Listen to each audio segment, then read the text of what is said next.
యేసునాథ సర్వంతర్యామి నీవేనయ్యా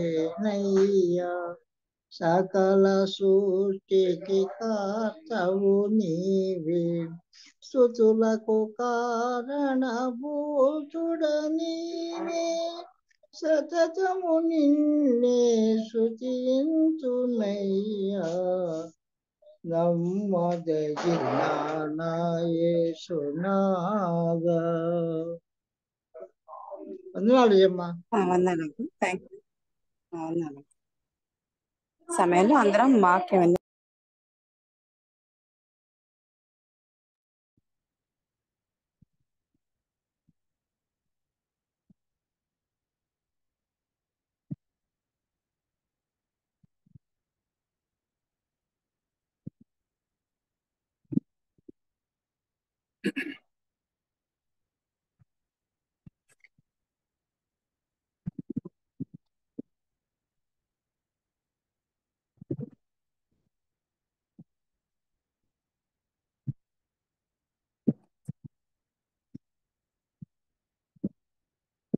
వీడియో ఇది కావట్లేదు, వీడియో ఓపెన్ కావట్లేదు. కనెక్ట్ ఏముంది?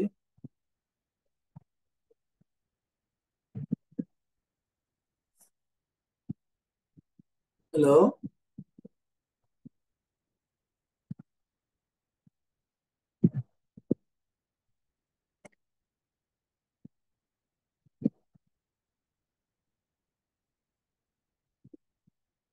Hello sir. వందనాలు సార్. వందనాలు.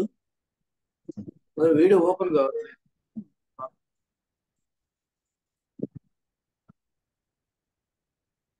ఇది ఎర్రర్ చూపిస్తా ఉంది.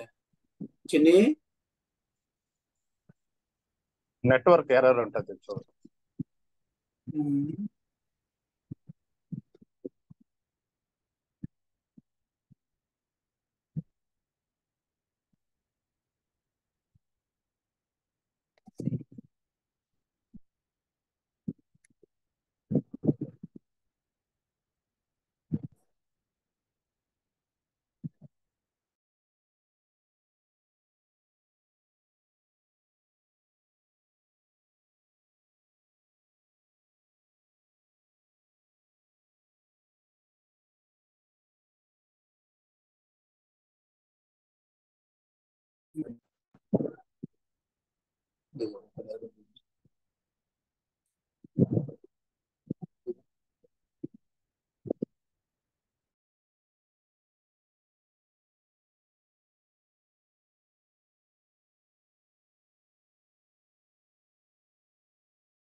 ఎక్కడ ఏంటి?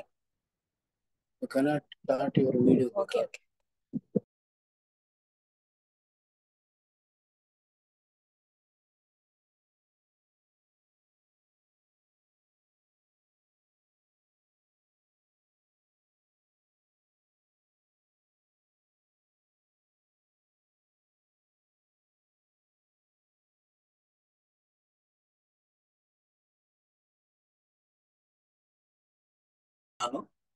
మరి నా వాయిస్ వినిపిస్తుంది కదా?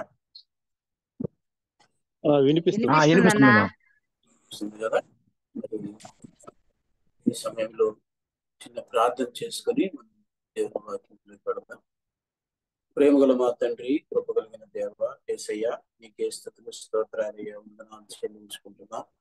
మరి నాయన మా జీవితాల్లో మరొక బైబుల్ స్టడీ దినాన్ని మాకు దయచేసినందుకై మీకు స్తోత్రాలు వందనాలు చెల్లించుకుంటున్నా. తోడు వచ్చిన మీ బిడ్డలందరినీ బట్టి మీ కృతజ్ఞతాస్తుతులు స్తోత్రాలు చెల్లించుకుంటున్నా. దేవా పరిశుద్ధాత్మ దేవుడుగా మాతో ఉండి మాలో ఉండి మా మధ్య నుండి మీరు నడిపించండి.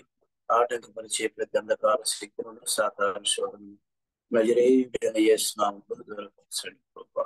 మీ నామానికి భయంకరమైన నన్ను కూడా మీకు జ్ఞాపకం చేసుకోండి తండ్రి.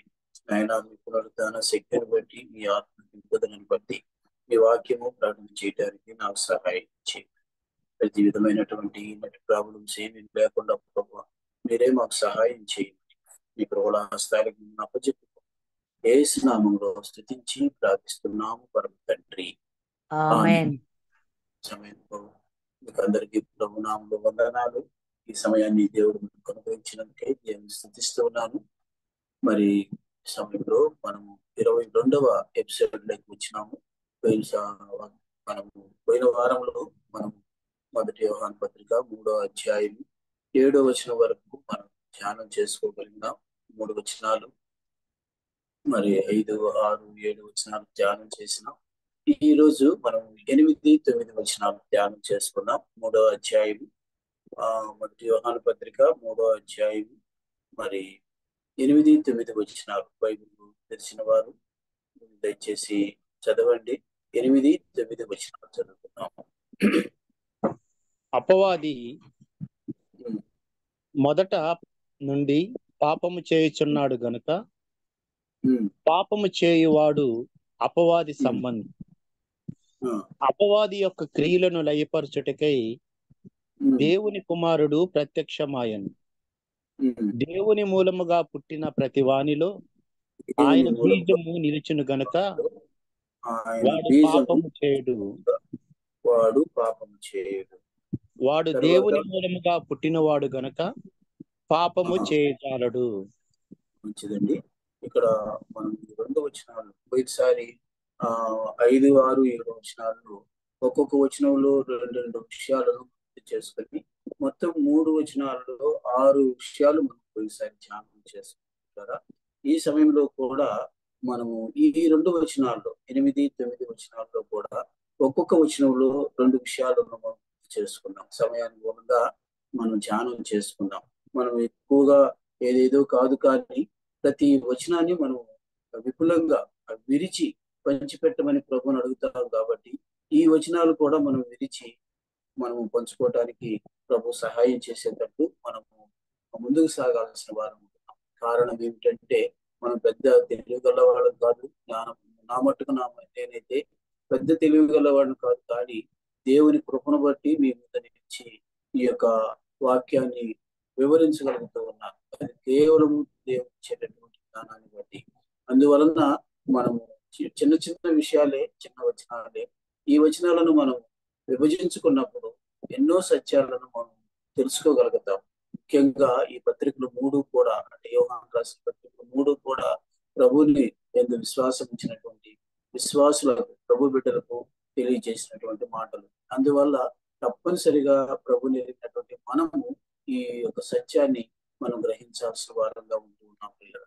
అందుకని మొదటి మనం చూసుకున్నటువంటి 8వ వచనంలో 2 విషయాలను మనం గుర్తు చేసుకోవచ్చు. అవి ఏమిటి అని అంటే, మొదట మనం చూసినట్లయితే అపవాది యొక్క క్రియలు, అపవాది అంటే సాతాను యొక్క క్రియలు ఎంత భయంకరమైనవో ఆ యొక్క 8వ వచనంలో మొదటి భాగంలో చెప్తున్నాడు. రెండవదిగా మనం చూసినట్లయితే పిల్లరా అదేమిటి అని మనం చూస్తే, అదే వచనంలో రెండోది ఏమిటి అంటే సాతాను యొక్క క్రియలను లైవ్ చేయుటకు ప్రభు వచ్చినాడు అన్న సంగతిని ఆ యొక్క వచనంలో చెప్పాడు. మొదటిది సాతాను యొక్క క్రియలు లేక అపవాది యొక్క క్రియలు. రెండోది వాటిని లైవ్ చేయటానికి ప్రభు ప్రత్యక్షమైనాడు అన్న విషయాన్ని ఉన్నాయి. కాబట్టి ఈ యొక్క 8వ వచనంలో మనం ధ్యానం చేసుకోవాల్సిన ఈ 2 విషయాలను మనం గుర్తు చేసుకోవాల్సిన వారు. అందుకని అక్కడ మనం చూసినట్లయితే అపవాది మొదటి నుండి పాపం చేయుచున్నాడు కనుక పాపం చేయువాడు అపవాది సంబంధి అంటూ ఉన్నాడు కదండి. ఆ యొక్క అపవాది క్రియలు ఏమిటో ఇక్కడ ఆ మొదటి భాగంలో చెప్తూ ఉంది. అలాగైతే జ్ఞాపకం చేసుకున్నాం. మొదటి నుండి అన్న మాట ఎందుకు చెప్పాడు యోహాను భక్తుడు అంటే, ప్రారంభించింది ఈ పాపం చేయటానికి ప్రారంభించిన వాడే ఎవరు అని అంటే మరి అపవాదే, అదే సాతానుడు కదండి. కాబట్టి మనం గుర్తు చేసుకున్నప్పుడు కదా అలాంటి పరిస్థితి కలుగు చేసిన వాడు అంటే దేవుడేమో మనలను అంటే మానవుణ్ణి ప్రత్యక్షంగా పరోక్షంగా ఆయన ఏం చేసినాడు అని అంటే మనలను పరిశుద్ధులుగాని లేకపోతే తన స్వరూప్యములో అన్న మాట మనం ఎక్కడ చూస్తున్నాము?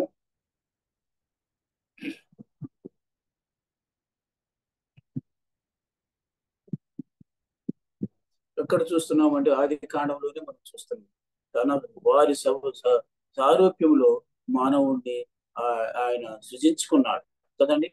అలాంటి వానికి ఆయా ప్రభు యొక్క లేకపోతే సృష్టికర్త యొక్క స్వభావమే ఉంటుంది.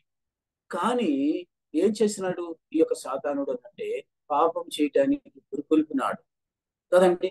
అదే అందుకనే అక్కడ మనం గుర్తు చేసుకున్నప్పుడు ఆదాము సాటి అయిన సహాయంగా దేవుడు దయచేసినటువంటి హవ్వతో పలకరించినాడు, మాట్లాడాడు. మాట్లాడి ఎంత ఘోరమైనటువంటి పరిస్థితి తీసుకుని వచ్చినాడు అని అంటే మనం గుర్తు చేసుకోవచ్చు ప్రేరా. ఆది కాండం 3వ అధ్యాయం 1వ వచనంలోనే ఏం చేసినాడు అని అంటే ఆ హవ్వ దగ్గరకు వచ్చి పలకరించినాడు కదండి. ఒక్క మాట చదువుకున్నట్లయితే చూడండి పిల్లరా, ఏం చేస్తున్నాడు అంటే ప్రారంభంలోనే 1వ వచనంలోనే ఇది నిజమా అన్నటువంటి మాట చెప్పాడు. అంటే నిజాన్ని పక్కన పెట్టేస్తున్నాడు కదండి, అసత్యాన్ని తీసుకొచ్చి పెడుతూ ఉన్నాడు. అందుకనే పిల్లరా ఏమైంది అని అంటే అబద్ధంతో స్టార్ట్ చేసినాడు పాపం చేయటానికి సాతాను. కనుక ఒక్కసారి మనం గుర్తు చేసుకున్నట్లయితే యోహాను భక్తుడు కూడా అంటున్నాడు, అపవాది మొదటి నుండి పాపము ఏం చేసినాడంట, మొదటి నుండి ఏం చేస్తున్నాడు, పాపము చేయుచున్నాడు గనుక అపవాది సంబంధి. కాబట్టి అపవాది యొక్క క్రియలు ఏమిటి? స్టార్టింగ్ లోనే అతడు మానవుని పాపంలోనే దేవుని స్వరూపమైనటువంటి ఆ యొక్క మానవుణ్ణి కదండి, ఆది మానవుణ్ణి ఎలా చేసినాడు అంటే దంపతులు కూడా పాపం చేసేటట్టుగా చేసినాడు. దాంట్లో మన ధర్మశాస్త్రం ప్రకారం కానీ దేవుని ఉద్దేశం కానీ ఏమిటంటే ఆ దేవుని యొక్క ఆజ్ఞను అతిక్రమించింది, అది పాపము అన్న సంగతిని ముందు వచనాల్లో చదువుకున్నాం కదండి. ఏమిటి అక్కడ రాయబడిన మాట, ఆ ఆజ్ఞాతిక్రమమే పాపము, పాపం వలన వచ్చి జీతము మరణము. అంటే మరణానికి దగ్గరగా చేసినాడు ఈ సాతాను కదండి. అది ఆ యొక్క సాతాను అపవాది యొక్క క్రియ కదండి. అందుకనే ఈ యొక్క మొదటి భాగంలో చెప్తున్న మాట ఏమిటంటే అపవాది మొదటి నుండి పాపం చేయుచున్నాడు కనుక పాపము చేయువాడు అపవాది సంబంధి అన్న విషయాన్ని మనం గుర్తు చేసుకుంటున్నాం. ఎందుకనే నేనంటే ఇలాగా మానవుడిని ఆనాటి నుంచి ఈనాటి వరకు కూడా అపవాది ఏం చేస్తున్నాడు అని నేనంటే ఇదే పని చేస్తూ వస్తున్నాడు, ప్రేరేపిస్తున్నాడు, శోధిస్తున్నాడు, పాపం చేయటానికి పురికొల్పుతూ ఉన్నాడు కదండి. అన్నాంటి పరిస్థితుల్లో అలాగా అతనికి బానిసైపోయిన వాడు అంటే సాతానుడికి అపవాదికి బానిసైపోయిన వాడు అపవాది సంబంధి, సాతాను సంబంధాన్ని యోహాను భక్తుడు ఖచ్చితంగా చెప్తున్నాడు. ఎందుకు ఇంత గట్టిగా చెప్తున్నాడు అంటే విశ్వాసులకు ఇది పనికిరాదు అన్నటువంటి మన ఉద్దేశంతోనే ఈ యొక్క యోహాను భక్తుడు ఆ మాట చెప్తున్నాడు అన్న సంగతిని మనం గుర్తు చేసుకోవాల్సిన వారు ఉంటున్నాం పిల్లలు. ఒక్కసారి మనం ఆ యేసు ప్రభు చెప్పిన మాటే మనం గుర్తు చేసుకున్నట్లయితే యోహాను సువార్త 8వ అధ్యాయంలో ఈ అపవాదిని గురించి చెప్తూ ఉన్నాడు పిల్లరా. చూస్తారా? మనం చూస్తే యోహాను సువార్త 8వ అధ్యాయము 44వ వచనం నుంచి చదువుకున్నట్లయితే అక్కడ యేసయ్యను యూదులు శోధిస్తూ ఉన్నారు.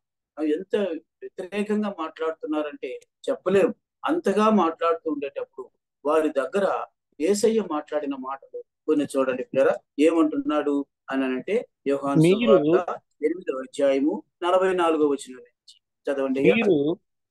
మీరు మీ తండ్రి యొక్క అపవాది సంబంధులు.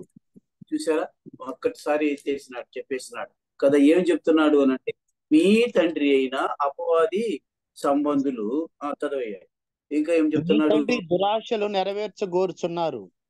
ఆ ఆది నుండి వాడు నరహంతకుడై ఉండి చూడండి ఎంత భయంకరంగా ప్రభు ఆ దినాల్లో యూదులకు చెప్తూ ఉన్నాడో మనం చూసినట్లయితే, ఆది నుండి వాడు నరహంతకుడై ఉండి సత్యమందు నిలిచిన వాడు కాడు కాదు కదా. ఈ మాటలు మనం గుర్తు చేసుకుంటూ నిజముగా మనం ఎంత ధన్యులమో.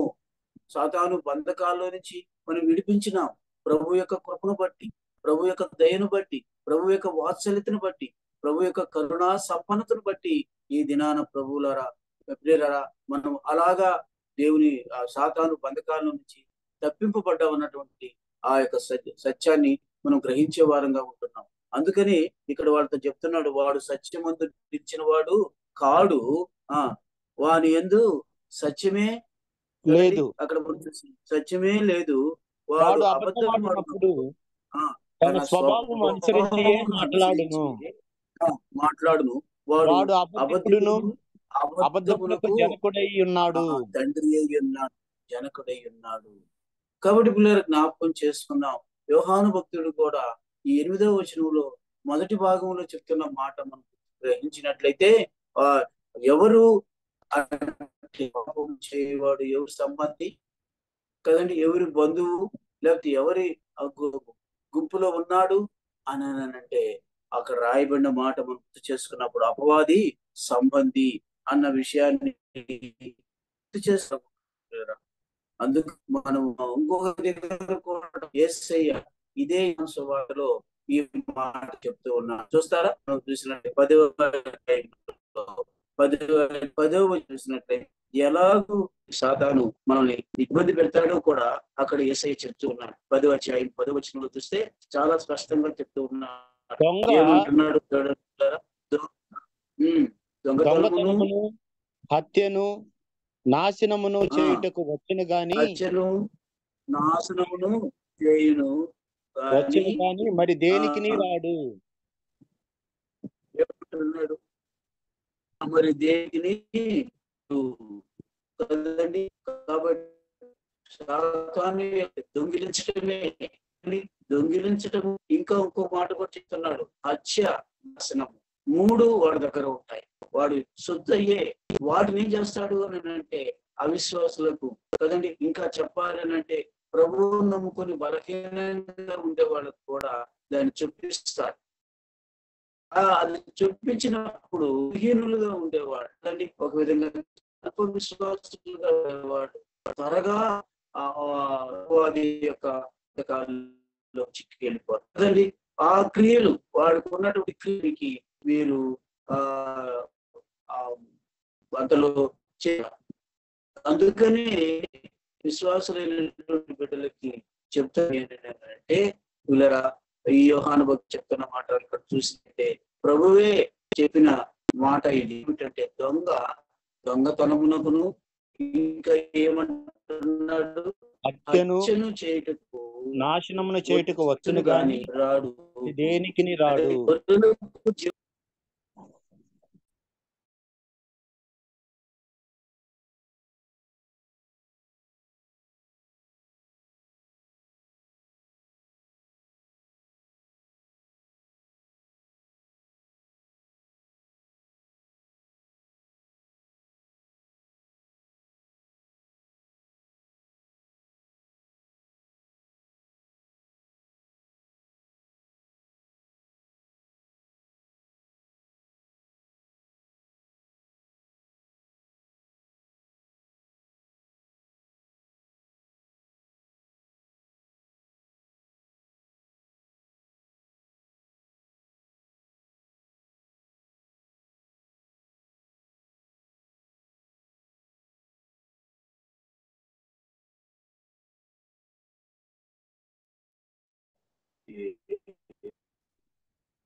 మనం ఆ యొక్క యోహాను సువార్త 10వ అధ్యాయం 10వ వచనంలో ఉన్న మాట చూసినట్లయితే అపవాది యొక్క తంత్రాలను గురించి ఉన్నాడు. కాబట్టి మీరు జ్ఞాపకం చేసుకోండి, దొంగ ఏం చేస్తాడు? దొంగిలించడమే కాకుండా రెండవది ఏం చేస్తాడు అని మనం గుర్తు చేసుకుంటే హత్య చేస్తాడు. మూడోది నాశనము చేయుటకు. అంటే ఇలాంటి భయంకరమైనటువంటి, అందుకనే అపవాదికి ఆ పేరు పెట్టినాడు, దొంగ అని పేరు పెట్టినాడు. కాబట్టి పిల్లరా, మనం గుర్తు చేసుకున్నప్పుడు అలాంటి పరిస్థితుల్లో నుంచి మనము బయటపడటానికి యేసయ్య ఏం చేసినాడు అక్కడే రాయబడి ఉంది కదా. ఏమిటి అంటున్నాడు? గొర్రెలకు జీవము జీవము కలుగుటకును అది సమృద్ధిగా కలుగుటకును నేను వచ్చితనని మీతో నిశ్చయముగా చెప్తున్నాను. జ్ఞాపకం చేసుకోండి. యేసయ్య మాటలు మనకు ఎంత ఊరట కలిగిస్తాయో, ఎంత ధైర్యం ఇస్తాయో ఒకసారి గుర్తు చేసుకోవాల్సిన వారు. ఎందుకనంటే మన జీవితాల్లో అద్భుతమైన కార్యాన్ని చేసిన దేవుడు మన యేసుక్రీస్తు. అందుకని ఆయన ఈ విషయాలను మనం గుర్తు చేస్తూ ఉన్నాడు. వాడు దొంగ, వాడు హత్య చేస్తాడు, వాడు ఇంకా చెప్పాలి అని అంటే ఏమంటున్నాడు అని అంటే నాశనం చేస్తాడు. కాబట్టి ఈ అపవాది క్రియలను మనం గుర్తుపెట్టుకోవాలి. అందుకనే యోహాను భక్తుడు ఆ పత్రికలో 8వ వచనంలో చెప్తున్న మాట ఏమిటి అని అంటే, వాడు ఎలాంటి వాడు. అంతేకాదు, నేను చెప్పాను 8వ వచనంలో 2వ భాగం ఏమిటి అని మనం గుర్తు చేసుకున్నట్లయితే, ఆ యొక్క సాతాను యొక్క పనులు, క్రియలు ఎలా ఉంటాయి, అవి మన దేవుడిని నమ్ముకున్న వారికి, నమ్ముకోని వారికి ఇబ్బందికరమైన స్థితిలో ఉంచాలనేది వాడి యొక్క ఉద్దేశం. అందుకనే రెండవదిగా మనం చూస్తున్నాం, సాతాను క్రియలు నాశనం చేయడానికి వస్తాయి. అయితే అక్కడ రాయబడిన మాట చాలా మనకు ధైర్యాన్ని ఇస్తుంది. ఏమిటది అని అంటే, ఆ 8వ వచనంలో 2వ భాగంలో ఉన్న మాట ఏమిటి అని మనం గుర్తు చేసుకుంటే ఏమంటున్నాడండి? వాని క్రియలు, లేకపోతే అపవాది యొక్క క్రియలు కదండి, లయపరచుటకే దేవుని కుమారుడు అది కదండి. ఎందుకు ప్రభు ప్రత్యక్షమైనాడు? ఎందుకు ప్రభు యేసయ్య ఈ లోకానికి వచ్చినాడు అంటే వాడి క్రియలు లయం చేయటానికి కదండి. వాడు ఎంత భయంకరమైన వ్యక్తో మనం చూసాం. ఆది నుండి అంటే సృష్టి మొదలుకొని కూడా వీడు చేసినటువంటి క్రియల మూలముగా లోకమంతా కూడా పాపంలో పడిపోయేదానికి మా ఏర్పాటైపోయింది. దాని నుంచి ఆ క్రియలను లయం చేయటానికి యేసయ్య ప్రత్యక్షమైన కదండి. ఆయన దేవుడై ఉండి, దేవుని కుమారుడై ఉండి, ఒక విధంగా చెప్పాలి అని అంటే ఆయన అత్యున్నతమైన సింహాసనం మీద ఆసీనుడై వేవేల దూతల చేత పరిశుద్ధుడు పరిశుద్ధుడు పరిశుద్ధుడని పొగడబడుతున్నటువంటి మహిమ కలిగిన దేవుడు, మహాత్యము కలిగిన దేవుడు కదండి. మనలను వెతికి రక్షించే దాని కొరకు ఆయన మహిమను వీడినాడు కదండి. ఆ మహాత్యమును వీడినాడు, ఆ అత్యున్నతమైన సింహాసనమును వీడినాడు. అది విడిచిపెట్టకూడని భాగ్యమని ఎంచుకొనలేదు కదండి. ఆయన తన్ను తాను తగ్గించుకున్నాడు. దీనుడుగా, రిక్తుడుగా, లోక పాపములను మోసుకొని పోవు దేవుని గొర్రె పిల్లగా కదండి, రక్తమాంసములలో పాలివాడై మరణం పొందినంతగా, శిలువ మరణం పొందినంతగా తను తాను తగ్గించుకొని దాసుని స్వరూపము ధరించుకొని ఈ లోకానికి వచ్చి మన స్థానములో ఆయన నిలిచినాడు. మన పాపాలు, మన శాపాలన్నీ ఆయన మీద వేసుకున్నాడు. మనకు రావాల్సినటువంటి ఆ ఘోరమైన శిక్షను ఆయన ఆ శిలువలో భరించినాడు. కాబట్టి ఇప్పుడు చెప్పండి, ఎందుకు ఆయన ప్రత్యక్షమైనాడు? ఎలాగూ ప్రత్యక్షమైనాడు కదండి. ఆ మహిమను అలాగే కిందకి దించుకొని రాలేదు ఆయన కదండి. ఒక దీనుడుగా, ఒక రిక్తుడుగా ఆయన ఈ లోకానికి రావాల్సి వచ్చింది. ఒక సాధారణమైన వ్యక్తిగా రావాల్సి వచ్చింది. అయితే ఆయన యొక్క పుట్టుక అద్భుతమైన పుట్టుక కదండి. ఎలాంటిది అని మనం గుర్తు చేసుకున్నట్లయితే కదా, ఆయన పరిశుద్ధాత్మతో నింపబడినటువంటి కన్యక మరియ గర్భంలో ఆయన జన్మించినాడు కదా. అందుకనే ఒక దైవజనుడు గాని, ఒక వ్యాఖ్యానకర్త గాని చెప్తారు, అన్ని అన్యులు అంటారట, మా దేవుడు అన్ని చేస్తాడు, మీరు చెప్పిన ఎన్ని చేస్తాడు, మీ ఎన్ని మా దేవుడు కూడా చేస్తారని అంటారట. అయితే ఒక్కటి మాత్రం చెప్పలేరట. ఏమిటో తెలుసా? మీకేమైనా ఐడియాకి వచ్చిందా? చెప్పండి కదండి. ఒక్కసారి ఆలోచన చేయండి. అన్ని మా దేవుడు చేస్తారంటారు కానీ ఒక్కటి మాత్రం చెప్పలేరు. కారణం ఏమిటి ఏదనంటే పరిశుద్ధుడని చెప్పలేదు. ఇప్పుడు మీకు అర్థమైందా కదండి. ఈ చేస్తారు, ఈ చేస్తారు, అది మీరు మీరు మీరు చెప్తున్న దేవుడి కన్నా అన్ని అద్భుతాలు చేస్తారంటారు కానీ మనం చెప్పినంత ధైర్యంగా యేసుక్రీస్తు ప్రభు పరిశుద్ధుడు అన్న మాట చెప్పలేదు. మేము నమ్ముకున్న దేవుడు పరిశుద్ధుడు అన్న మాట ఇంకెవ్వరు చెప్పలేదు. కారణం ఆయన పరిశుద్ధాత్ముడి యొక్క శక్తితో ఆయన పుట్టాడు కదండి. మనం లోక సువార్తలన్నిటిలో కూడా చదువుతాం ఈ మాట.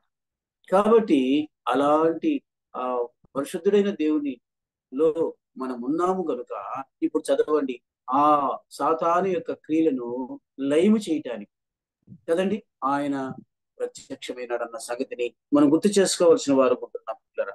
అవును పిల్లరా, ఒక్కసారి మనం ఆలోచన చేసినట్లయితే ఈ విషయాన్ని పౌలు భక్తుడు ఈ విధంగా చెప్తున్నాడు. చూడండి పిల్లరా, ఈ విధంగా చెప్తూ ఉన్నాడు. రోమీయులకు రాసిన పత్రిక 8వ అధ్యాయము, క్షమించండి 5వ అధ్యాయము 8వ వచనం చదువుకుందాం.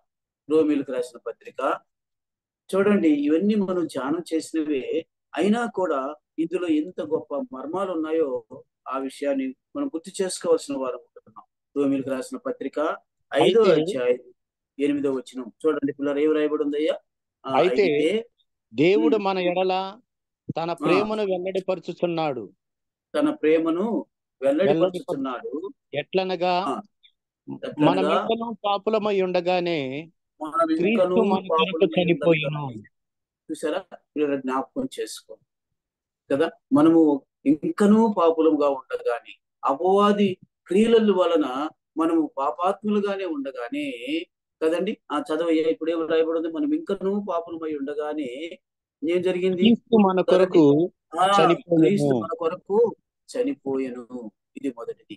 రెండోది చదవండి పిల్లరా. కాబట్టి ఆయన రక్తము వలన ఇప్పుడు నీతిమంతులముగా తీర్చబడి మరింత నిశ్చయముగా ఆయన ద్వారా ఉగ్రత నుండి రక్షింపబడుదుము. ఉగ్రత నుండి కదండి రక్షింపబడుదుము. భయంకరమైన ఉగ్రత నుంచి మనం తప్పించబడ్డాం. సాతాను క్రియలలో ఉన్నవారు, సాతాను బతకాల్లో ఉన్నవారు, సాతాను చేత పట్టి పీడింపబడుతున్న వారు కదండి. అది మనకు తెలియదు, కానీ వాడే మనలో దొరబడి కదండి. అపవాది ఎలా వచ్చినాడు అంటే దొంగలాగా వచ్చాడు కదండి. అదే యేసయ్య చెప్పినాడు, వాడు దొంగ, వాడు ఏం చేస్తాడు అని అంటే అలాగా మనలను నాశనానికి తీసుకుని వెళ్తాం. హత్య చేస్తాడు. అంటే హత్య అన్న మాట వచ్చి కత్తితో పడవటం కాదు, మన చేత అపరాధాలు పాపాలు చేయించి కదండి. ఎఫెసీయులకు రాసిన పత్రిక 2వ అధ్యాయం 1వ వచనంలో ఉంది, మీరు మీ అపరాధములను బట్టి ఏంటి, మీ పాపములను బట్టి చచ్చిన వారై ఉండగా, అది హత్య కదండి. అయితే క్రీస్తులో మనల్ని బ్రతికించినాడు. అది 2వ ఎఫెసీయులకు రాసిన పత్రిక 2వ అధ్యాయం 1వ భాగంలో ఉన్నమాట. ఆయన దయా సంకల్పమును బట్టి మనం రక్షింపబడ్డాం కదా. ఇక్కడ అదే రాస్తున్నాడు. ఏం చెప్తున్నాడు అని అంటే 8వ వచనంలో, అయితే దేవుడు మన ఎడల తన ప్రేమను కనపరుస్తున్నాడు, వెల్లడిపరుచున్నాడు. ఎట్లనగా మనం ఇంకనూ పాపులమై ఉండగానే క్రీస్తు మన కొరకు చనిపోయెను. కాబట్టి ఆయన రక్తం వలన ఇప్పుడు నీతిమంతులముగా తీర్చబడి మరింత నిశ్చయముగా ఏం చేయబడ్డామండి? ఆయన ద్వారా. ఎవరి ద్వారా? యేసయ్య ప్రత్యక్షమైన ద్వారా, యేసయ్య సిలువ వేయబడిన దాని ద్వారా మనం ఉగ్రత నుండి తప్పింపబడ్డాం కదండి. ఇంకొక మాట రాయబడి ఉంది, ఏమిటంటే 10వ వచనంలో ఉంది ఆ మాట. ఏమిటది? ఏలయనగా శత్రువులమై ఉండగా ఆయన కుమారుని మరణము ద్వారా మనం దేవునితో సమాధానపరచబడిన ఎడల సమాధానపరిచిన వాటి వారమై ఆయన జీవించుట చేత మరి నిశ్చయముగా రక్షింపబడింది కదండి. బాగా గుర్తు చేసుకోండి. శత్రువులు అయినామంట. అంటే ఎందుకని శత్రువులు అయినాము అంటే సాతానుడు అపవాది తీసుకొచ్చిన దాన్ని బట్టి, ఆ క్రియలు, అతను చేసిన క్రియల్లో మనమున్నాము కనుక, మన చేతనే ఆ క్రియలు చేయించాడు కనుక దేవునికి విరోధమైన కదండి, దేవునికి శత్రువులమై ఉంటుంది. అయితే అక్కడ రాయబడిన మాట మనం చూసినట్లయితే, ప్రభువు యొక్క ఆయన కుమారుని యొక్క మరణము ద్వారా కదండి, శిలువలో ఆయన ప్రాణము పెట్టి కదండి మరణించి సమాధి చేయబడి తిరిగి 3వ దినాన ఆయన మృత్యుంజయుడిగా లేచుట ద్వారా కదండి మనము దేవునితో సమాధానపరచబడినాము కదా. అంతేకాదు, ఇంకొక మాట అంటున్నాడు కదండి, ఆ సమాధాన చేత ఏమొచ్చింది? నిశ్చయముగా మనం ఏమైనాము? రక్షింపబడ్డావు కదండి. ఎంత గొప్ప స్థితి. యేసయ్య ప్రత్యక్షమై కదండి అపవాది క్రియలను లయం చేసినాడు, కొట్టివేసినాడు సిలువలో కదా. మనకి ఎంత భరోసా ఇస్తున్నాడో చూడండి యోహాను భక్తుడు. అది మనకు తెలుసుకోవాల్సింది. కాబట్టి మొదటిదిగా మనం గుర్తు చేసుకున్నప్పుడు కదా ఏం గుర్తు చేసుకున్నాం మనము అని అంటే, మొదటి నుండి అపవాది పాపము చేసేవాడు, పాపము క్రియలలో నడిపించేవాడు. రెండోది మనం చూస్తున్నాం అదే వచనంలో ఏమిటది, యేసయ్య ప్రత్యక్షము ద్వారా ఏం జరిగిందండి, సాతాను క్రియలను ఆయన లయం చేశాడు. ఈ రెండు గుర్తుపెట్టుకోవడం కదా. మొదటి 8వ వచనంలో మనము ఇవి రెండు మనం గుర్తుపెట్టుకోవాల్సిన వారు అనుకుంటున్నాం కదండి. తర్వాత 9వ వచనానికి వద్దాం. 9వ వచనంలో చదువుకుందాం. ఏమి రాయబడిందో చూడండి. అంటే ఒక వచనంలో మనం ఒక సత్యాన్ని ఒకటిగా రెండుగా మనం అర్థం చేసుకొని మన హృదయాల్లో దాచుకున్నట్లయితే మనకు ధైర్యం, మనకు నిబ్బరం కదండి. కనుక అలా అది విశ్వాసులుగా దేవుని బిడ్డలంగా పిలువబడుతున్నటువంటి మనము ఇలాంటివన్నీ మనకు దేవుడు ధైర్యాన్ని ఇచ్చే మాట. అందుకని యోహాను భక్తుడు కూడా ఈ విషయాలను పదే మనకు తెలియజేస్తూ వస్తున్నాడు. కాబట్టి 9వ వచనానికి వద్దాం. 9వ వచనంలో ఏమి చూడండి పిల్లరా, చదువుకుందాం. దేవుని మూలముగా పుట్టిన ప్రతి వానిలో ఆయన బీజము నిలుచును కదండి. తర్వాత గనుక వాడు పాపము చేయడు. వాడు దేవుని మూలముగా పుట్టిన వాడు కనుక పాపము చేయజాలడు. రెండు విషయాలు ఇక్కడ కూడా, రెండు విషయాలండి చూడండి. మొదటిది వచ్చి ఏమిటనంటే దేవుని మూలముగా పుట్టుట కదండి, దేవుని బీజము వానిలో ఉండుట. మొదటిది బాగా గుర్తు చేసుకొని పిల్లరా, 9వ వచనంలో దేవుని మూలముగా పుట్టుట, దేవుని బీజము అనగా వాక్యం అనేటటువంటి విత్తనము మా విశ్వాసిలో ఉండటం, ఇది మొదటిది కదండి. అందువలన అది మొదటిది. రెండోది మనం చూసినట్లయితే నిజమైనటువంటి విశ్వాసి కదండి. రెండవ భాగంలో మనం చూసినట్లయితే 9వ వచనం 2వ భాగంలో చూసినట్లయితే నిజమైన విశ్వాసి పాపము అనగా అపరాధము చేస్తూ ఉండలేడు. బాగా మీకు అర్థమయ్యే దానికోసం మన భాషలో మనం గుర్తు చేసుకుంటున్నాం. ఏమిటంటే రెండో భాగ్యం ఏమిటంటే నిజమైన విశ్వాసి పాపం అనగా అపరాధము చేస్తూనే అలాగే ఉండడు. కాబట్టి రెండు విషయాలు మనం గుర్తు చేసుకున్నాం. మొదటిది చూస్తాం, దేవుని మూలముగా పుట్టుట కదండి, దేవుని బీజము, వాక్యమనే బీజము, దేవుని వాక్యమైనటువంటి విత్తనము కదండి మనలో దేవుని బిడ్డల్లో ఉండటము, ఇది మొదటిది పిల్లర. కాబట్టి మనము దేవుని మూలముగా పుట్టిన వారము కదండి. అపవాది సంబంధములుగా ఉండేము 8వ వచనంలో చూసినప్పుడు. ఇప్పుడు దేవుడు ప్రత్యక్షమైన తర్వాత, యేసయ్య ప్రత్యక్షమైన తర్వాత, యేసయ్య మరణించి తిరిగి లేచిన తర్వాత, అది నమ్మిన తర్వాత మనము యేసయ్య మూలముగా పుట్టిన వారమైనాము కదండి. ఎలాగా ఆయన వాక్యం, ఆయన బీజం, ఆయన యొక్క వాక్యం అనే విత్తనం మనలో నాటబడింది. కాబట్టి ఇప్పుడు దేవుని బిడ్డలమైనాము. చూడండి నాతో పాటు పేతురు భక్తుడు ఏమని చెప్తున్నాడు చూడండి పిల్లరా. పేతురు రాసిన మొదటి పత్రిక 1వ అధ్యాయము, పేతురు రాసిన మొదటి పత్రిక 1వ అధ్యాయము 22-23 వచనాలు చదువుకుందాం. చూడండి అక్కడ ఏం రాయబడిందో, ఈ యొక్క దేవుని యొక్క వాక్యము, దేవుని యొక్క విత్తనాన్ని గురించి మనకి అక్కడ రాయబడి ఉంది. చూడండి,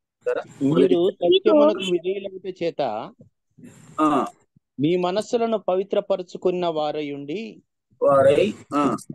ఒకరినొకడు హృదయపూర్వకముగాను మిక్కటముగాను ప్రేమించుడి. ఏలయనగా గడ్డిని పోలిన వారు. అధ్యాయము 22-23 వచనాలేనా? 21వ వచనం నుండి కాక మీరు జీవము గల దేవుని మూలముగా, అక్కడికి ఆగుదాం, జ్ఞాపకం చేసుకోండి. క్షయ బీజం, ఇందాక మనం ఇప్పుడు అక్కడ యోహాను భక్తుడు చెప్పింది కూడా అదే కదండి. మనం ఏమిటంట, దేవుని మూలముగా దేవుని బీజము మనలో ఉంటుట. ఏమిటి దేవుని బీజము అంటే దేవుని యొక్క వాక్యం అనే విత్తనం. అందుకని ఇక్కడ పేతురు భక్తుడు చెప్తూ ఉన్నాడు, మీరు క్షయ బీజం అంటే దాని గురించి చెప్తున్నాడు, దేవుని వాక్యాన్ని గురించి చెప్తున్నాడు. ఏమిటి అని అంటే క్షయ బీజం కాదు కదండి. ఇప్పుడుండి కొందరు నశించిపోయేటట్టు కదా. క్షయ అంటే ఏమంటే ఇది తరిగిపోవటం, తగ్గిపోవటం, అది క్షయము. అక్షయము అంటే ఎన్నటెన్నటికి అది శాశ్వతంగా ఉండేది అక్షయ బీజం. కాబట్టి క్షయ బీజం ఉంది, అక్షయ బీజము ఉంది. అంటే తాత్కాలికంగా ఏదో నమ్ముకున్న వాటిలో అది నిలవకపోవటం ఏంటంటే క్షయ బీజము. రెండోది చెప్తున్నాను పిల్లరా, అక్షయ బీజము నుండి మనం పుట్టినవారు. అదే కదండి, అది శాశ్వతము జీవము గల దేవుని వాక్య మూలముగా శాశ్వతమైనది కదండి. అక్షయ బీజం, శాశ్వతమైన బీజము, అక్షయమైన బీజము, ఇది దేవుని వాక్యము పిల్లరా. కాబట్టి దాని మూలముగా మనం పుట్టినాం. అంటే వాక్యము ద్వారానే యేసయ్యే మనకు అందుకే కదా యోహాను సువార్త మనం ఎప్పుడు చదువుకుంటుంటాం. మొదటి అధ్యాయం 1వ వచనంలో ఆది యందు వాక్యము ఉండెను, వాక్యము దేవుని యొద్ద ఉండెను, వాక్యమే దేవుడై ఉండెను కదండి. ఈ 3 స్టేజీలు ఉన్నాయి. కాబట్టి ఆ 3 స్టేజీల్లో కూడా చేసుకునేది ఏమిటి అని అంటే ఇదే ఏమిటి, అక్షయమైన బీజంలో దేవుని శాశ్వతమైన దేవుని వాక్యం మూలముగా మనం పుట్టిన వాళ్ళని. కాబట్టి మనకు ఎప్పుడూ కూడా మనం గుర్తు చేసుకున్నప్పుడు అలాగా పుట్టిన వారం కనుక కదండి, అక్కడ ఏం రాయబడుతుందో చూడండి. అక్షయ బీజం నుండి పుట్టింపబడిన వారు కనుక నిష్కపటమైన సహోదర ప్రేమ కలుగునట్లు మీరు సత్యమునకు విధేయులగుట చేత మీ మనసులను పవిత్రపరచుకున్న వారై ఉండి ఒకరినొకడు హృదయపూర్వకముగాను నిక్కటముగాను ప్రేమించుడి. మన హృదయాలు ఈ యొక్క అక్షయ బీజం ద్వారా ఏమవుతున్నాయి, పవిత్రపరచబడుతూ ఉన్నాయి. కాబట్టి అక్కడ మనం చూసినట్లయితే అలాగా ఉన్నాము కనుక మనము అపవాది క్రియలకు దొరికిపోము, లేకపోతే పాపములో పడిపోవడానికి వీలు లేదు. పడిపోయినా కూడా దేవుడు ఏం చేస్తాడు అని అంటే మనలను తన వాక్యము ద్వారానే మరలా సరైన స్థితిలోనికి తీసుకుని వస్తాడు. పిల్లలు జ్ఞాపకం చేసుకోండి, ఈ విషయమై మనం గుర్తు చేసుకున్నప్పుడు యేసయ్య అందరికీ అర్థమయ్యేటట్లు తన శిష్యులు అనేక మంది ఉండేటప్పుడు విత్తువాని ఉపమానం చెప్పాడు. మీకు గుర్తుండే ఉంటుంది. అక్కడ మనం గుర్తు చేసుకున్నట్లయితే అక్కడ ఆ విత్తువాని ఉపమానంలో విత్తనం వేయటానికి వెళ్ళిన వ్యక్తి చల్లుతూ ఉంటే 4 ప్రదేశాల్లో పడ్డాయి అవి కదండి. 4 ప్రదేశాల్లో పడ్డాయి. లూకా సువార్తలో మనం మత్తయి సువార్త 13వ అధ్యాయంలో ఉంటుందండి ఈ మాట. ఏమిటి, 4 దగ్గరలో ఏర్పడ్డది. మొదటి విత్తనము ఎక్కడ పడ్డాదంటే త్రోవ పక్కన పడ్డాది. రెండోది రాతి నేలన పడ్డాది. మూడోది మనం చూసినట్లయితే ఎక్కడ పడ్డాది అని అంటే మనము చూసినప్పుడు ముండ్ల పొదలో పడ్డాది. 4వదిగా మనం చూసినట్లయితే మంచి నేలన పడ్డాది కదండి. 4 రకాలైనటువంటి ప్రదేశాల్లో ఈ విత్తనాలు పడ్డాయి. ఏ విత్తనాలు ఇవి? దేవుని వాక్యమైనటువంటి విత్తనం కదండి. అక్కడ మనం చూస్తే 13వ అధ్యాయము కదండి, మత్తయి సువార్త 13వ అధ్యాయము 3వ వచనం నుంచి 9వ వచనం వరకు మనం చూసినప్పుడు ఇలాగా యేసయ్య ఈ ఉపమానం చెప్పినాడు. ఈ విషయము వారికి శిష్యులకు అర్థం కాల. ఏంది విత్తనాలు అంటున్నాడు? ఒకటేమో ఎక్కడ పడ్డాయి, త్రోవ పక్కన పడ్డాయి అన్నాడు. రెండోదేమో రాతి నేల పడ్డది అన్నాడు. మూడోదేమో ముండ్ల పొదలో పడ్డది అన్నాడు. 4వదేమో మంచి నేల అంటున్నాడు. మరి ఏమిటి అని అంటే యేసయ్య చాలా వివరంగా ఆ 4 విషయాలను గుర్తు చేసినాడు.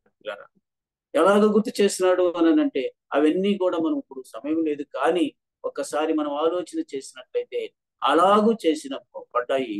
అయితే అవన్నీ కూడా నిర్వీర్యం అయిపోయినాయి కదండి. దేవుని అక్షయ బీజమైనటువంటి దేవుని వాక్యం విత్తనములాగా వేస్తే అవన్నీ సరిగా ఎదగలేకపోయినాయి.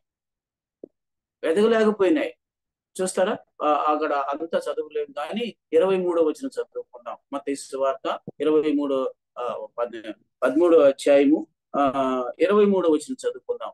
ఎందుకంటే మనకు అవసరమైన మాట అక్కడ రాయబడి ఉంది కనుక. ఏమి రాయబడి ఉందో చూడండి పిల్లరా. మత్తయి సువార్త వాడు వాక్యము విని గ్రహించువాడు అట్టివారు సఫలులై ఒకడు 100 అంతలుగాను, ఒకడు 60 అంతలుగాను, ఒకడు 30 గాను ఫలించుననెను. కదండి, నేను చివరిదే చెప్పిన. ఆ మిగతా 3 నేలలు పడినాయి, ఎట్లయిపోయినాయి అని అంటే వాళ్ళు మరలా అపవాది చేతిలోకి వెళ్ళిపోయారు, అపవాది క్రియల్లోకి వెళ్ళిపోయారు. కానీ మంచి నేలను పడినటువంటి, అంటే ఎంత స్ట్రాంగ్ గా ఈ అక్షయ బీజం పడ్డదో ఒకసారి ఆలోచించి, దేవుని మూలముగా పుట్టడం అంటే ఇదేనండి కదండి. ఎందుకనేనంటే ఆ పేతురు భక్తుడు సెలవిచ్చినాడు కదండి, ఏం చెప్తున్నాడు అని అంటే అక్కడ మనం గుర్తు చేసుకున్నప్పుడు కదండి, శాశ్వతమైన అక్షయ బీజము ఉండమనుకుంటున్నాము. కాబట్టి వారు ఎలా ఉంటారు? మంచి నేలను పడిన విత్తనం లాగా ఉంటారు. మన హృదయాల్లోకి అది ముద్ర వేయబడి ఉంటారు, అది ఫలిస్తుంది. ఎట్లా అని మనం దీన్ని గ్రహించేవాడు అట్టి వాడై సఫలులై, ఒకడు 100 గాను, ఒకడు 60 గాను, ఒకడు 30 గాను, కనీసం పాస్ మార్కులను తెచ్చుకుంటాడు ఫలించునను కదండి. చదువుకున్న పిల్లలకి తెలియాలి ఈ విషయాలు. 30 కంటే పాస్ మార్కే, 60 కంటే సెకండ్ మార్క్, 100 అంటే కదండి ఫస్ట్ మార్కు. మన జీవితాల్లో కూడా అంతే. ప్రభువులో ముందుకు సాగే వాళ్ళు నార్మల్ కదండి. ఎక్కువగా భారం కలిగి బాధ్యత కలిగి సేవ చేసేవాళ్ళు 60, ప్రభువు కోసము ప్రాణం పెట్టేవాళ్ళు 100 కదండి. కనుక జ్ఞాపకం చేసుకోండి, ఎందుకని వీళ్ళు 3 స్టేజీలుగా ఉండి ప్రభు కోసం బ్రతుకుతున్నారు అని అంటే, వారిలో ఏ బీజం ఉంది అని అంటే దేవుని యొక్క మూలంగా ఆ అక్షయ బీజం ఉంది. అది శాశ్వతమైన బీజం. కాబట్టి పిల్లరా, దాని ఉన్నప్పుడు మన జీవితాల్లో మనం ముందుకు సాగటానికి దేవుడు ఎంతగానో సహాయం చేస్తారు. ఈ విషయంలో ఒక్కసారి మనం గుర్తు చేసుకున్నట్లయితే చూడండి పిల్లరా, అపోస్తుల కార్యాల్లో ఒక సహోదరి గురించి రాయబడి ఉంది. 16వ అధ్యాయంలో చూడండి ఏమి రాయబడి ఉందో చూడండి పిల్లరా. ఆమె ఒక వ్యాపారస్తురాలు. ఆమె వ్యాపారం చేసుకుంటూ ఒక దగ్గరికి, ఒక స్థలానికి వచ్చేటప్పటికి అక్కడ పౌరు భక్తుడు దేవుని వాక్యం చెప్తూ ఉన్నాడు. ఈమె దూరంగా కూర్చున్నది, ఆ వాక్యం చాలా శ్రద్ధగా విన్నది. ఇప్పుడు ఏం జరిగిందో చూడండి. ఈ అక్షయ బీజము ఆమెను ఎంతగా కదిలించిందో అక్కడ రాయబడి ఉంది. చూస్తారా? అపోస్తుల కార్యాలు 16వ అధ్యాయము 13, 14 వచనాలు చదువుకుందాం. ఏమి రాయబడిందో చూడండి. విశ్రాంతి దినమున గవిని దాటి నది తీరమున ప్రార్థన జరుగునను కొని అక్కడికి వచ్చి కూర్చుండి వచ్చిన స్త్రీలతో మాట్లాడుచుంటిమి. అప్పుడు లూదియాను దైవభక్తి గల ఒక స్త్రీ వినుచుండెను. చూసారా? లూదియా అను దైవభక్తి కలిగిన ఒక స్త్రీ అక్కడ ఉంది. ఆమె పరిస్థితి ఏమిటి? ఆమె ఊదారంగు పొడిను అమ్ము తుయిత్తర వ్యాపారస్తురాలు కదండి, వ్యాపారస్తురాలు. ఏం చేస్తుంది? తన వ్యాపారం చేసుకుంటూనే దేవుని వాక్యం మీద ఆమె లక్ష్యం ఇచ్చింది కదండి. వ్యాపారమే కదండి, దేవుని సేవే. కాబట్టి నేను వ్యాపారం చేస్తున్నాను, నాకు తీరిక లేదని చెప్పడానికి లేదు. నేను ఉద్యోగం చేస్తున్నాను, నాకు తీరిక లేదని చెప్పడానికి లేదు. నేను కూలి పనికి పోతున్నాను, నాకు చెప్పడానికి లేదు. నేను చదువుతున్నాను, నేను తీరిక లేదని చెప్పడానికి లేదు. ఈ స్త్రీ వ్యాపారస్తురాలే అయితే దేవుని వాక్యం చదవండి అయ్యా, బాగా చదివితే ఆమె ఎట్లా ఉందో చెప్పండి.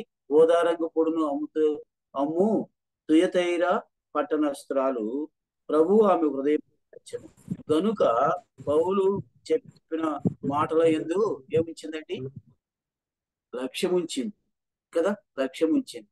అమలరైన ప్రియ సహోదరుడా, సహోదరి, ఈ దేవుని బిడ్డ ఆలోచన చేయండి. దేవుని వాక్యము, అక్షయ బీజమైనటువంటి దేవుని వాక్యము, ఆ విత్తనమందు మనము గాని కదండి, శాశ్వతమైనది ఈ వాక్యం.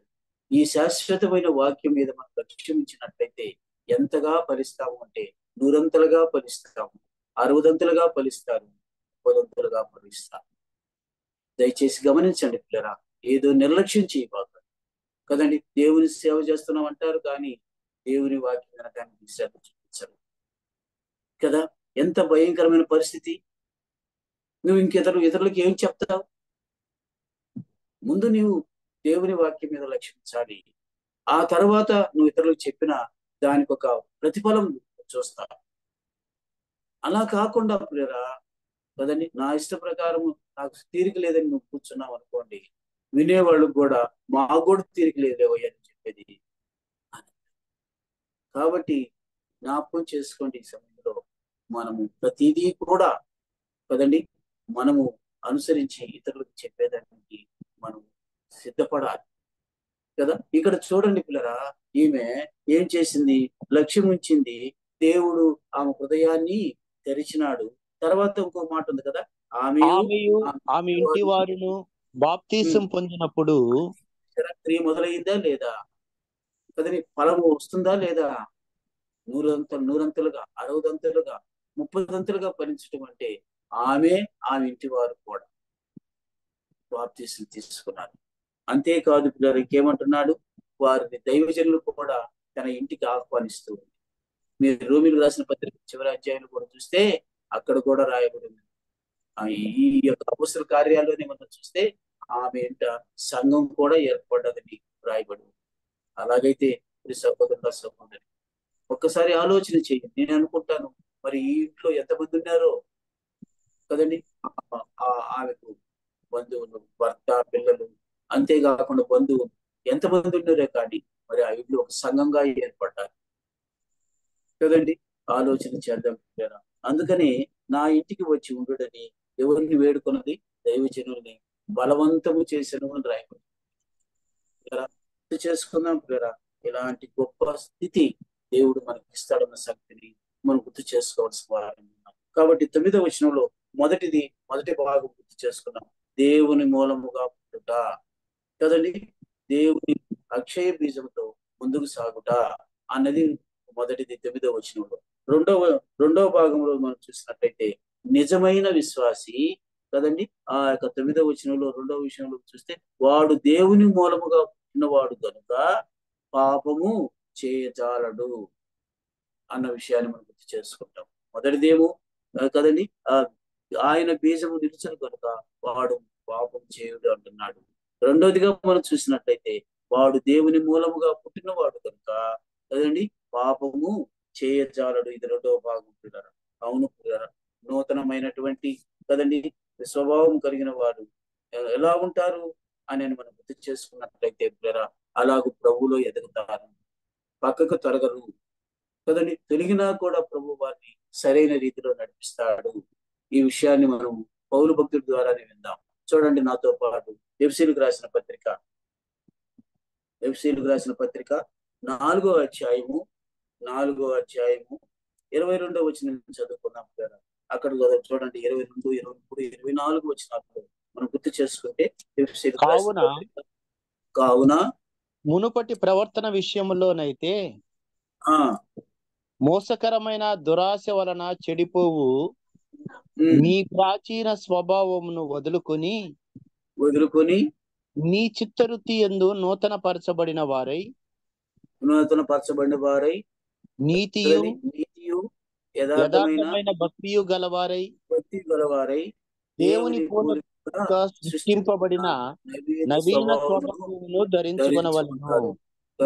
జ్ఞాపకం చేసుకున్నాం ఈ సమయంలో.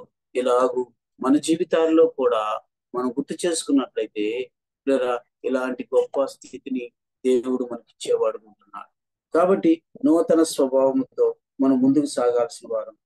ఇంకా చెప్పాలి అని అంటే గలతీయులకు రాసిన పత్రిక 5వ అధ్యాయము 24వ వచనంలో యేసుక్రీస్తు యొక్క సంబంధం గురించి చెప్తున్న మాట చూడండి పిల్లరా. 5వ అధ్యాయము 24వ వచనంలో మనం చూసినట్లయితే ఏమి రాయబడి ఉంది?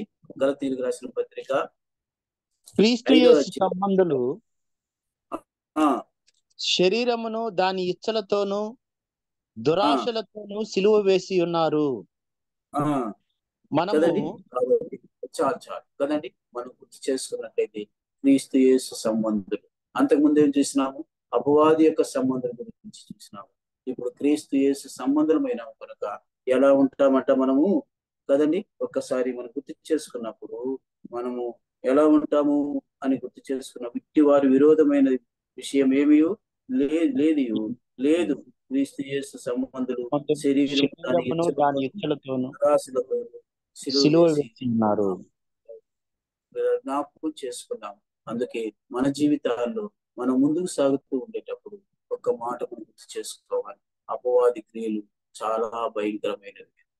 యేసయ్య మనం అక్షయ బీజంతో మనల్ని ఆ కొన్నాడు, మనం నడిపిస్తున్నాడు కనుక అలాగా ముందుకు సాగాలి.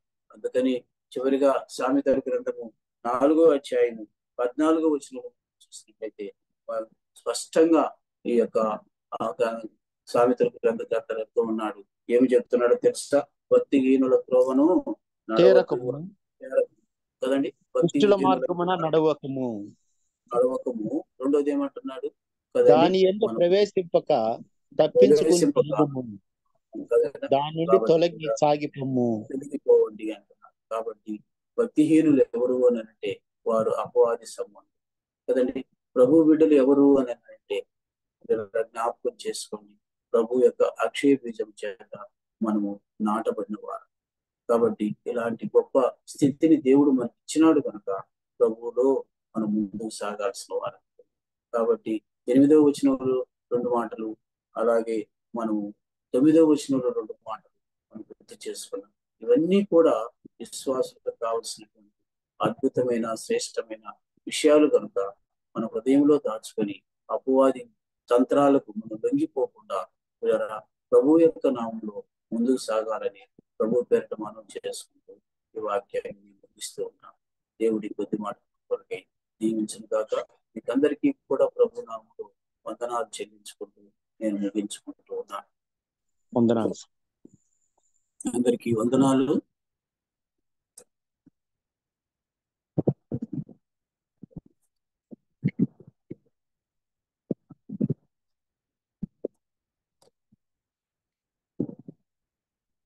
ప్రభునామంలో మీకు అందరికీ వందనాలు. అది సమయంలో మనం చక్కటి వాక్యాన్ని విన్నాము. కొన్ని ప్రకటనలు ఉన్నాయి, దయచేసి వినండి, తర్వాత ప్రార్థన చేసుకొని ముగించుకున్నాము. ముఖ్యంగా ఈ వారంలో మనం సువార్త సేవ కొరకు ప్రార్థన చేస్తున్నాము. 27వ తేదీ తిప్పారపాడులో జరిగేటటువంటి సువార్త సేవ కోసం ఇంకా ఎక్కువగా ప్రార్థన చేయాలని మనవి చేస్తున్నాము. మరి స్థానిక తిప్పారపాడు సంఘం కూడా సిద్ధపడాలి. అన్ని సంఘాలు కూడా ప్రార్థనా పూర్వకంగా సిద్ధపడి అక్కడికి వెళ్ళి మనం ఈ శనివారమే కదా అన్ని సంఘాల నుంచి ప్రార్థనా పూర్వకంగా వెళ్ళి సువార్త ప్రకటించాలి. ఆ గ్రామంలో అన్ని చోట్ల 4 దిక్కుల సువార్త ప్రకటించడానికి మనం సిద్ధపడి ఉండాలి. దీని కొరకు ఎక్కువగా ప్రార్థన చేయండి. అలానే మరి తర్వాత నెలలో చిమిర్తి కాదు, తుంగపాలెంలో 2వ శనివారం ఉంటుంది. ఆగస్టు నెలలో 4వ శనివారం వచ్చి వీరారెడ్డిపల్లి ఆగస్టు నెల. సెప్టెంబర్ నెలలో 2వ శనివారం అపార్ట్మెంట్స్, అలాగే 4వ శనివారం గాంధీనగర్. ఇలాగా తిప్పవరపాడు అయిపోయిన తర్వాత ఇంకా మనకు 4 సంఘాల్లో సువార్త సేవ జరగాలి. అందుకని ప్రతిదీ మనం జ్ఞాపకం పెట్టుకొని ప్రార్థన చేద్దాం. ఎవరెవరి డేట్స్ వాళ్ళకి తెలుసు కాబట్టి షెడ్యూల్ మాటికి పెట్టబడతా ఉంది. దాన్ని బట్టి మరి సంఘాల కొరకు ప్రార్థన చేయండి. కంటిన్యూస్ గా ఈ సంవత్సరం కూడా దేవుడు మనం సువార్త చెప్పడానికి అలౌ చేశాడు కాబట్టి ఈ సమయాన్ని మనం సద్వినియోగం చేసుకుందాం. తర్వాత సేవకులందరి కొరకు కూడా ప్రార్థన చేయండి. ఈ బేస్తవారం మనం యూత్ మీటింగ్ లో ప్రార్థన కలిగి ఉంటాం ఆన్లైన్ లో, ఎందుకంటే శనివారం ఉంది కాబట్టి బేస్తవారం మనం ప్రార్థనా పూర్వకంగా సిద్ధపడతాం. ఇవి ప్రకటనలు. మరి మన మధ్యలో ఉంటున్నటువంటి సహోదరుడు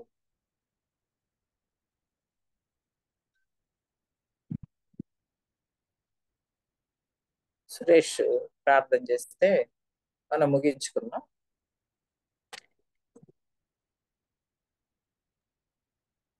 వందనాలమ్మా. ప్రార్థన చేసుకుందాం. వందనాలు. కృపా సత్య సంపూర్ణుడ, ప్రేమ కలిగిన మా కన్న తండ్రి, జీవము కలిగిన నాన్న, మీకే వందనాలు, కృతజ్ఞతాస్తుతులు చెల్లించుకుంటున్నా.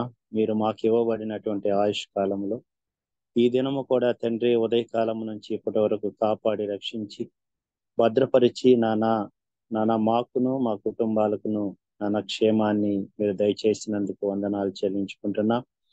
దేవా, మరి నానా ఈ యొక్క రాత్రి కాల సమయంలో మరి జూమ్ లో మరి ఈ దినము జరిగినటువంటి బైబిల్ స్టడీని బట్టి మీకే వందనాలు చెల్లించుకుంటున్నా. దేవా, మీ దాసుని నిలబెట్టారు తండ్రి. ఈ మొదటి యోహాను పత్రికలో నాన్న 3వ అధ్యాయంలో ఉన్నటువంటి 8-9 వచనాల్లో దేవా మరి మేము ఎలాగ జాగ్రత్త కలిగి ఉండాలో మరి నాన్న మరి మీరు అనేకమైనటువంటి విషయాలను మీరు మీ దాసుని నిలబెట్టి నానా మీ పరిశుద్ధాత్మని యొక్క సహాయము దయచేసి నానా అనేకమైనటువంటి గూఢమైనటువంటి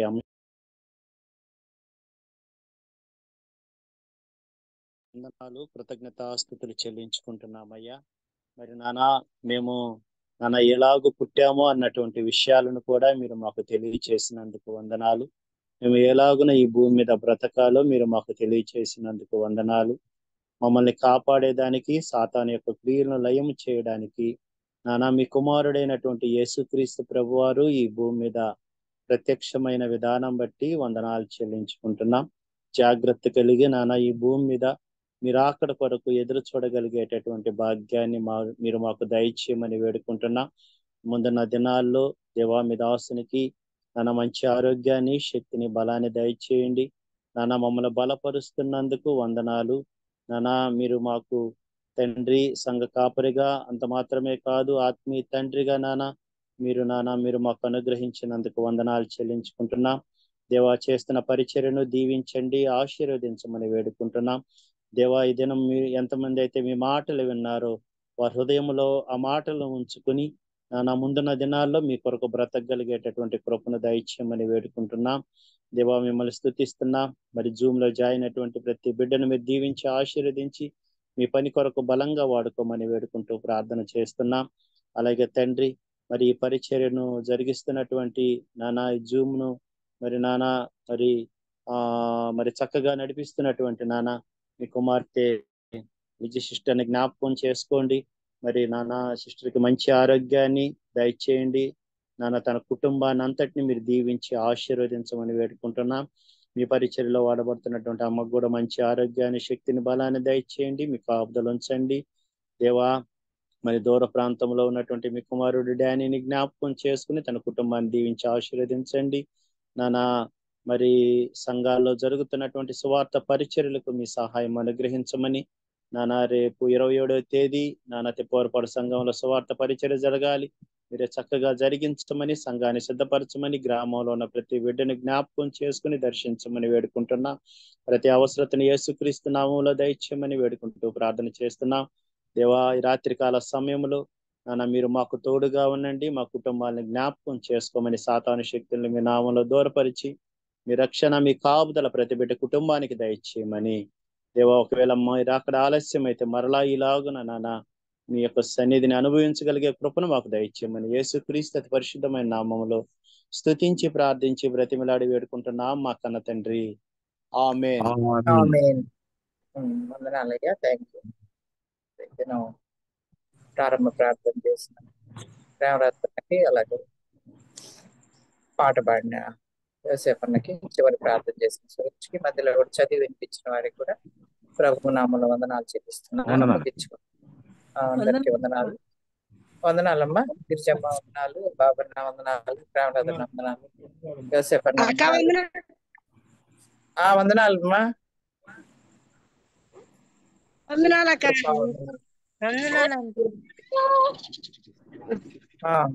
పొద్దుటూరు పొద్దుటూరక్క వందనాలు, కృపాకృష్ణ వందనాలు, నందిని వందనాలమ్మా, పేట్రపాల్ వందనాలు, నవీన్ వందనాలు, పద్మ వందనాలు, స్వరూప్రాణి వందనాలు, సంధ్య వందనాలు. అందరికీ వందనాలమ్మా. ప్రభు నామలో వందనాలు. తిమోతి ఎట్లా ఉన్నావు? వందనాలక్క. పద్మ కూడా అందరికి వందనాలు. నందిని అందరికి వందనాలు చెల్లిస్తూ ముగించుకుందాం. Thank you so much. God